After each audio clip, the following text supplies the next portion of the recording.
কক্সবাজারের পেকুরিয়ায় ৩ যুগের বেশি সময় ধরে বেদখলে থাকা পূর্ব মেহেরনামা সরকারি প্রাথমিক বিদ্যালয়ের মালিকানাধীন জায়গা দখলকারীদের কাছ থেকে উদ্ধার করে খেলার মাঠ হিসেবে উদ্বোধন করা হয়েছে। সোমবার বিকেলে ৩টার দিকে ওই জায়গা উদ্ধার করে পূর্ব মেহেরনামা সরকারি প্রাথমিক বিদ্যালয়ের মাঠ হিসেবে উদ্বোধন ঘোষণা করেন পেকুয়া সদর ইউনিয়ন পরিষদের সদস্য শাহিদুল ইসলাম। এ সময় স্কুল ম্যানেজিং কমিটির সদস্যসহ অন্যান্যরা উপস্থিত ছিলেন।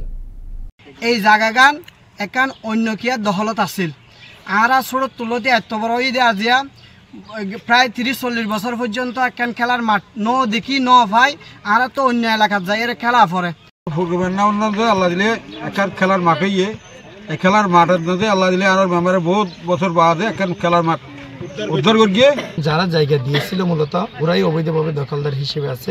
ওদেরকে আমরা প্রাথমিকভাবে বলেছি আমাদেরকে ২০ শতক মতো জায়গা স্কুলের জন্য দেন, ওরা সেই জায়গাটুকু আমাদেরকে দিচ্ছে না।